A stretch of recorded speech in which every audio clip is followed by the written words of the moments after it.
First, I'm going to talk about UIndy and their program. So before people,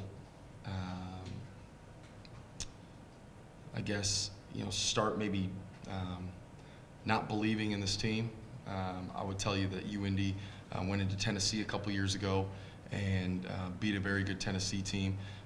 Last time we went to the NCAA tournament, and Aaron, you could correct me on this, UIndy came in here and we won by 6 or 8 points, and it took 34 points from Alec Peters to do that. So just because it is Division II does not mean that these are teams that can't play. I know South Carolina just lost to a Division II. I know Central Florida played a very close Division II game, and so the reality is that's a good team. As I look at the stat sheet, when we hold a team to 34% from the field, generally we win. We had a very, very hard time making shots, and I didn't think I thought there were a couple forced shots. I didn't think we took a lot of bad shots. I just think the shots that we took, we just didn't make. And so we talked a little bit about not losing confidence, not letting shot making affect what we do from just an intangible standpoint, an offensive and defensive scheme standpoint. And if we got to win a game when we shoot 34%, we got to win a game when we shoot 34%. And it starts by holding another team to below 40, which we did, but we just didn't do a great job of rebounding. I think that was ultimately the difference. Fazekas is a guy that I'm sure you wanted him to shoot out of whatever, his first game in more than a year. Is that kind of the idea, even with that last shot? He hadn't hit anything, but let's just let him try to shoot out of this. Yeah, I mean, the play wasn't necessarily for Ryan, but it was for Macario Ryan to make a play. We'd run the play before that, and Macario shot a layup and scored.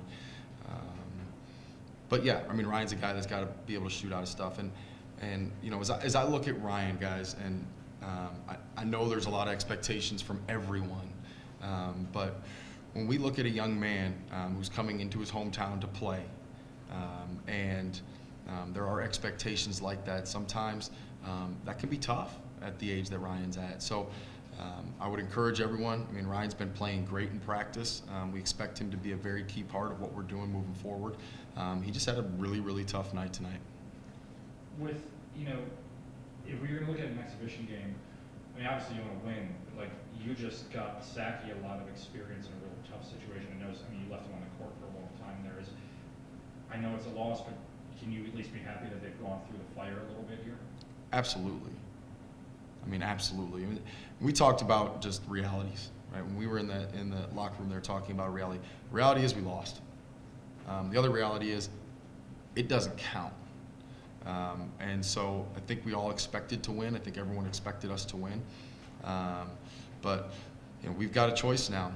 We can take a game that doesn't count and let that define us, or continue to work. And I think to a T, all the guys in that locker room want to work, and we're excited about our journey.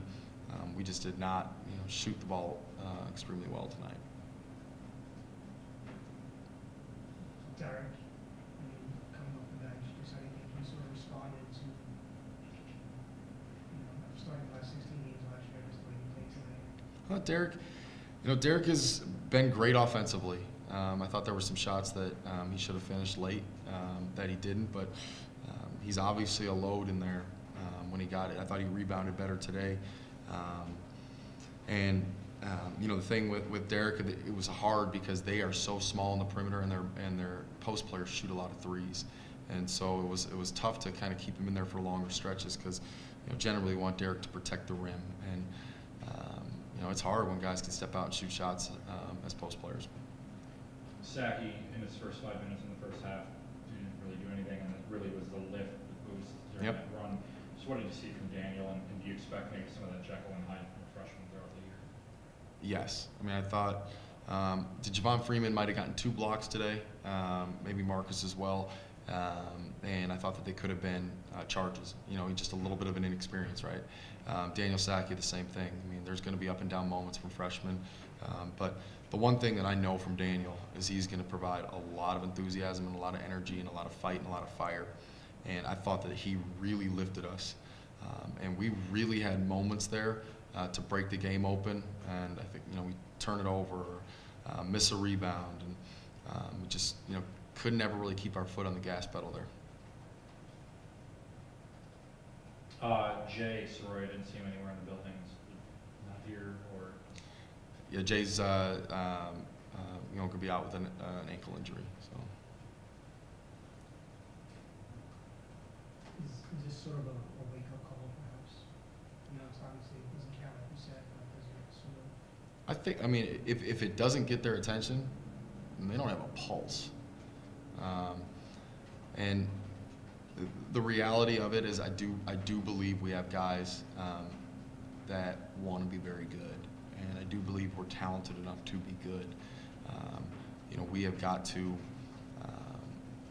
know, right now just kind of find our way when shots aren't going. And we've had moments where, you know, shots weren't falling, and we kind of found our way out of it. You know, tonight it just never really clicked like I thought it would. I mean, again, I thought we took good shots for the most part. I thought some were rushed, some were a little quick, but for the most part, we shot good shots. We just didn't finish them.